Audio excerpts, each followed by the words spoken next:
నీళ్లు తాగినంత ఈజీ. కాని ఒకప్పుడు శబరిమల యాత్ర అంటే భయంగా వెళ్లేవారు. ఎప్పుడు ఏ చోట ఏ ప్రమాదం ముంచుకొస్తుందో ఎవ్వరికీ తెలిసేది కాదు. అప్పట్లో శబరిమల వెళ్లటానికి ఏరుమేలి మార్గం అనే ఒక్కదారినే ఉపయోగించేవారు. ఈ దారిగుండానే పూజారులు, సిబ్బంది ఆలయానికి వెళ్లి వచ్చేవారు. పూజారులు స్వామివారికి ప్రత్యేక పూజలు చేసేవారు కాబట్టి వీరు ఎప్పుడు వెళ్లినా గుంపులుగా ఒకే బృందంగా వెళ్లేవారు. శబరిమల పూర్తిగా దట్టమైన అటవీ ప్రాంతం కావడంతో యాత్రకి బృందాలుగా వెళ్లటం అప్పటి నుండి ఆనవాయితీగా వస్తోంది. ఇప్పటికీ అయ్యప్ప భక్తులు అలానే చేస్తున్నారు.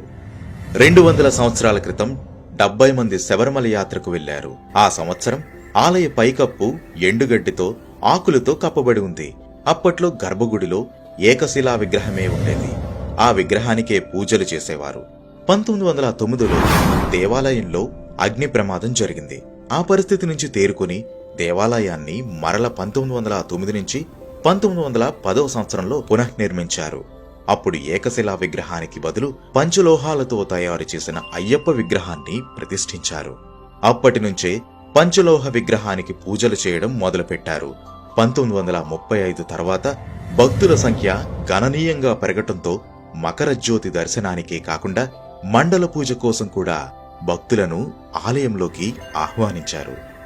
కొత్తగా చాలక్కాయ మార్గం, వడిపెరియారు మార్గం ఏర్పడటంతో శబరిమల యాత్రకు వచ్చేవారి సంఖ్య రోజు రోజుకు మరింత పెరిగింది. కేవలం మకర జ్యోతి సమయంలోనే కాక విషు, పంకుని ఉత్తరం, ఓనం వంటి పండుగల సమయంలో కూడా ఆలయ ద్వారాలు తెరిచి ఉంచేటట్లు 1945వ సంవత్సరంలో ఆలయ బోర్డు నిర్ణయం తీసుకుంది. 1950 వరకు పరశురామ నిర్మితమైన దేవాలయం 3 సార్లు అగ్నికి ఆహుతైంది. అయినా సరే మరల 1951లో పంచలోహ విగ్రహాన్ని చెంగనూరు నుండి తెప్పించి వేద పండితులు మంత్రోచ్చారణ మధ్య ప్రతిష్ఠించారు. అప్పటి వరకు కేరళీకేలి విగ్రహంగా కీర్తించబడ్డ అయ్యప్ప స్వామి భారతీ కాళీ విగ్రహంగా, నేడు భూతలీకేలి విగ్రహంగా కీర్తించబడుతున్నారు. బెంగుళూరుకు చెందిన ఒక భక్తుడు గర్భగుడి పైభాగం, దాని చుట్టూ బంగారు రేకులతో తాపడం చేయటానికి పూనుకున్నాడు.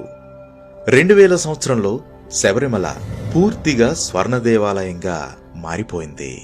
1984 పూర్వం 18 ఎక్కటానికి పరశురామ నిర్మితమైన రాతి మెట్లనే భక్తులు ఉపయోగించేవారు.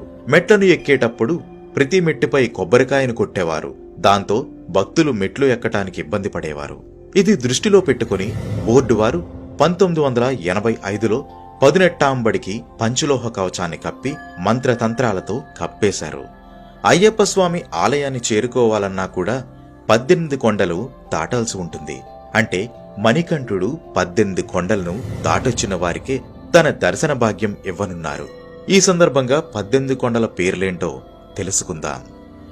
పొన్నాంబలమేడు, గౌదవమల, నాగమల, సుందరమల, చిట్టంబలమల, దైలాదుమల, శ్రీపాదమల, కలిగిమల, మాతంగమల, దేవరమల, నీల్కల్మల, దాలప్పార్మల, నీలిమల, కరిమల, పుత్తుసేరిమల, కాలైకట్టిమల, ఇంజప్పారమల, చివరిది శబరిమల.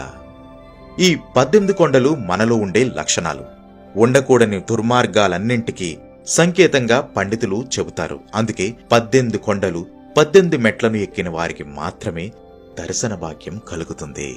ఇక మణికంఠుడు తన మెట్ల దగ్గర 18 అస్త్రాలను వదిలి వెళ్లడాన్ని పురాణాల ద్వారా తెలుస్తోంది.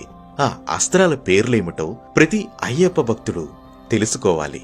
మొదటగా శరం, క్షురిక, డమరుకం, కౌమోదకం, పాంచజన్యం, నాగాస్త్రం, హాలాయుధం, వజ్రాయుధం, సుదర్శనం, దంతాయుధం, నఖాయుధం, వరుణాయుధం, వాయువ్యాస్త్రం, సార్ఘ్నాయుధం, బ్రహ్మాస్త్రం, పాశుపతాస్త్రం, శూలాయుధం, త్రిశూలం.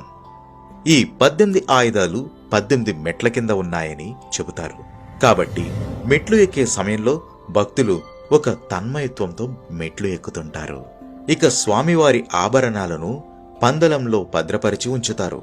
అక్కడి నుండి మకర సంక్రాంతి రోజున 3 పెట్టెలలో ఆభరణాలను తీసుకుని 11 మంది సభ్యులు 3 రోజుల పాటు మోసుకుంటూ వచ్చి 84 కిలోమీటర్ల దూరంలో ఉన్న శబరిమలకు చేరవేస్తారు. తెచ్చిన ఆభరణాలను స్వామివారికి అలంకరించి కర్పూరహారతి గుళ్ళో ఇవ్వగానే తూర్పు దిక్కు పొన్నంబలమేడు నుండి భక్తులకు మకరజ్యోతి దర్శనం కానవస్తుంది. ఆభరణాల వెంట పందలం రాజవంశస్థులలో పెద్దవాడు కత్తి పట్టుకొని నీలిమల వరకు వచ్చి అక్కడ విశ్రమిస్తాడు. తిరిగి జనవరి 20వ తేదీన ఆభరణాలను వెంటబెట్టుకుని పందలం వరకు వెళ్లి వాటిని భద్రపరుస్తారు. ఇది శబరిమల ఆలయానికి ఉన్న పూర్వ చరిత్ర. ఓం శ్రీ స్వామియే శరణమయ్యప్ప. ఈ వీడియోని అందరికీ షేర్ చేయండి.